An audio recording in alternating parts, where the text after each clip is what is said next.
در درس گذشته خواهران عزیز ما درباره 14 نمود روزه‌داری که در قرآن و در سنت ذکر شده است در فقه گفته گذاشتیم و خواهرانی که در یوتیوب زیاد می نویسند که این درس ها در کجا می شود.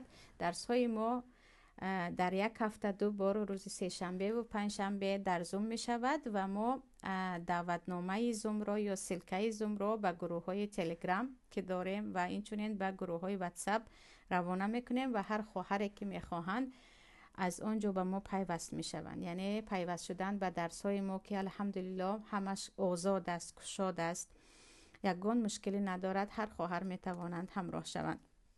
ما درباره گفتیم 14 نمود روزه صحبت کردیم و امروز درباره روزهایی که روزه گرفتن مکروه است و اینچنین روزهایی که روزه گرفتن مستحب است و سنت است و روزه خودش چند نمود می شود، ان شاء الله پروردگار به وقتمون برکت دهد گفته می گذاریم. اولا خواهران عزیز، اینجا روزه خیلی گفته بودیم که درسای ما از کتاب تحفة الفقها، از کتاب های مشهور مذهبی ابو حنیفه رحمت الله علیه یا احناف است که در داخلش بعضی از قول های دیگر مذهب ها رو هم برای وسیع کردن علم شما آوردند. درباره روزه میگن روزه 2 نمود است، روزه فرضی و روزه که روزه برای ثواب گرفته می شود. یعنی روزه که گیری نگیری بالای تو فرض است و قرض است و روزه که گرفتی از آن ثواب میگیری. و جز این روزهایی هست که در آن روزه گرفتن مکروه است و روزهایی هست که در آن روزه گرفتن سنت و مستحب هست و روزهایی هم هست که تماما در آن پیامبر روزه گرفتن را منع کردند. و روزهایی که در آن روزه گرفتن مکروه هست پیش از همه این 6 روز مشهور، یعنی در همین 6 روز کاملا در تمام کتاب های حدیث دلیلش ذکر شده است که پیامبر صلی الله علیه و سلم روز عید قربان را منع کردند و 3 روز تشریق را، یعنی دوم، سوم، چهارم روز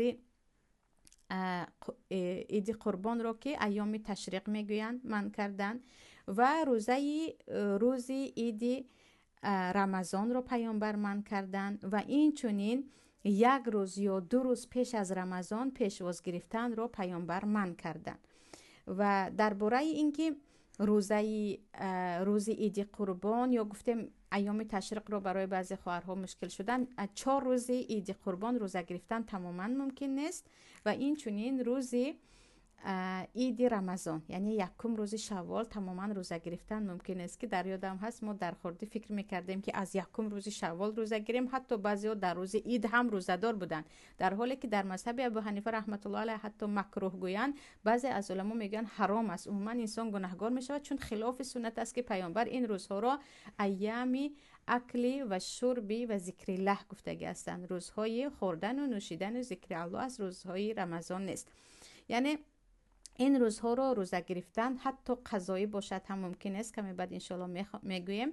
و علل خصوص درباره پیشواز رمضان که 2 روز آخر ماه شعبان است و ما الحمدلله الان در ماه شعبان قرار داریم خواهران عزیز. و پیامبر صلی الله علیه و سلم میگویند من صام یوم الشک فقد عصی ابوالقاسم، هر کسی که روز شک روزه گیرد در حقیقت او عصیان کرده است، سرکشی کرده است به ابوالقاسم، یعنی ابوالقاسم پیامبر صلی الله علیه و سلم هستند. خواهران عزیز، این سنتی خلاف شده یا بر ضد سنت عمل کرده مردم ما هست که از روی البته نادانی هست که اکثریت، یعنی من در خاطر دارم تا همون 18 سالگی میدونستم که همسایه ها پیشواز رمضان گویان 2 روز 3 روز پیش روزه میگرفتند، در حالی که پیامبر در یک حدیث نه چند حدیث این رو به ما تاکید کردگی هستند که این روزها رو روزه نگیرید. این روزها روزهایی است که روزه شک است، یعنی شما بعضی این رو میگن یکی رمضان باشد رمضان، یکی رمضان نباشد ثواب، اما در جای ما اکثریت چی میگویند؟ این روزها پیشواز است، برای پیشواز گرفتن رمضان میگیریم که مخصوص 1 روز 2 روز 3 روز پیشواز ممکن نیست. اما عادی در ماه شعبان الله نصیب کرده باشد فردا دربارش من کمی وسیع‌تر صحبت میکنم. در ماه شعبان پیامبر صلی الله علیه و سلم خیلی زیاد روزه میگرفتن. حضرت عایشه میگوین پیامبر رو در یگان ماه مثل ماه شعبان ندیده بودم که اینقدر زیاد روزه گیرن. و وقتی پرسیده میشوند که چرا زیاد روزه میگیرید، پیامبر صلی الله علیه و سلم میگوین این ماه بین رجب و بین رمضان میماند، زیادی از مردم از این بیخبرند و در این ماه اعمال یک ساله بنده ها نزد الله برآورده می شود و من دوست می دارم که نامه اعمالم نزد پروردگار رود در حالی که روزه دار باشم. یعنی کدام روزها روزه گیری جایز است، اما مخصوص پیشواز رمضان را پیامبر چی گفتن؟ به من عصیان کرده است، یا گفتیم گناه کرده است به پیامبر، یعنی خلاف گفته پیامبر کرده است هر کسی که روزهای شک یک روز درست پیش از رمضان روزه میگیرد. و گفتیم این روزه مکروه است و بعضی علما عموما میگن این ضد گفته پیامبر است و نگیرید. ولیکن اگر قرضدار باشد باکی نیست، یعنی زنهایی که روزه قضایی دارند و میخوان همش رو تمام کنند، حتی روزی شک هم گرفتن انشالله باکی ندارد، چون وی برگردنشان فرض است. و این چونین روزه صمت یعنی روزه سکوت گرفتن که در دین مجوسی اینجا مؤلف میگن آمده است که مجوس ها روزه داشتن به نام چی؟ روزه صمت یا روزه سکوت، هیچ گپ نمی زدن یک روز درست، که این گونه روزه داری برای مسلمان ها ممکن نیست، چون تشبیه می شود به کفار. و مخصوص روز شنبه رو یا روز جمعه رو روزه گرفتن، چون مخصوص روز شنبه روزه گیری این سنت یهودان است و روز جمعه رو پیامبر چی گفتن؟ این عید هفته هست و امروز روز چی هست؟ روز عید هفته است و روز استراحت مسلمان ها هست. یعنی روز جمعه مخصوص خودش رو روزه گرفتن یا روز شنبه رو مخصوص روزه گرفتن هم این می شود مکروه. از این می براید که ما روزی علل خصوص روزهای 4 روز عید قربان و 1 روز رمضان و این چونین پیشواز رمضان 1 روز درست و این چونین مخصوص روزه شنبه یا مخصوص روزه جمعه، اینها روزهایی هستند که روزه گرفتنشان مکروه است. اما شما بردوام شنبه، یک شنبه، دو شنبه، پنج شنبه، جمعه شنبه چند روز را بردوام گرفتید باکی ندارد. و این چونین روزه عرفه برای حاجی خواهران عزیز، اگر حاجی اونهایی که میدونید که روزه عرفه کفاره گناههای 2 ساله می شوند و پیامبر صلی الله علیه و سلم به همین روزه در چند حدیث تاکید کرده هستند. اما کسی که حاجی هست در حج است و میداند که اگر روزه گیرد بی قوت می شود و آن عبادت آن روز بزرگ رو کرده نمی تواند، برای او مکروه است که آن روز روزه گیرد، یعنی آنهایی که در حج هستند. اما در نزد اکثریت علما کسی که میگوید که من قوتم خیلی میرسد، من هیچ عذاب نمیکشم، اگر حاجی باشد هم گیرد باکی ندارد. و 1 روز یا 2 روز گفتیم پیش از رمضان را پیامبر میگن لا تتقدموا الشهر بصوم یوم ولا یومین الا ان یوافق صوما کان یصومه احدکم.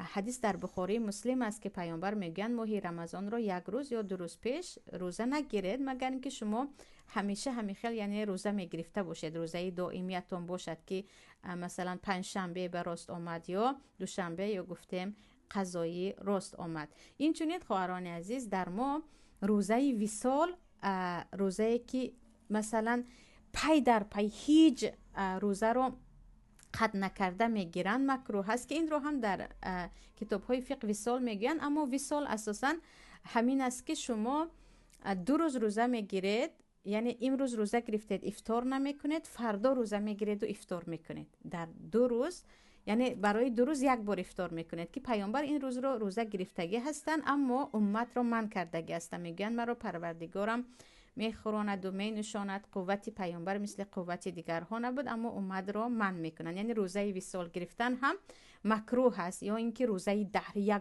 بار روزه رو نخورده تمام ماه روزه گرفتن، تمام سال روزه گرفتن رو هم پیامبر نهی کردن. برعکس این چی گفتن؟ احب الصیام الی الله تعالی صیام داوود علیه السلام، بهترین روزه، دوست داشته ترین روزه به پروردگار این روزه داوود علیه السلام است که کان یفطر یوما و یصوم یوما، 1 روز روزه میگرفتن 1 روز میخوردن. اونهایی که میگویند من دائم روزگیری میخواهم. نه، شما هر روزه نیو یک روز گیرید، یک روز روزتان رو خورید که الان خیلی کم هستن این گونه انسان ها. یعنی انسان هایی که حتی فرضشان رو، روزه های قرضیشان رو نمیگیرند خیلی زیادن. کجا رسد به اونهایی که بگویند من هر روزه همیشه روزه دار هستم. پس اینجا چی گفتیم خواهران عزیز؟ روزهایی که روزه گرفتنش مکروه هست در مذهب ابو حنیفه رحمت الله علیه 4 روز عید قربان، 1 روز عید رمضان، 2 روزی یعنی پیشواز رمضان که تاکیداً میگویم این چیز در ما خیلی گویا عمل ثواب گفته در تاجیکستان و تاجیکان کرده می شود، در حالی که این خلاف سنت است. و این چنین مخصوص روز شنبه رو روزه گرفتن، مخصوص روز جمعه رو روزه گرفتن و تمام سال یگان بار روزه رو نخورده روزه گرفتن.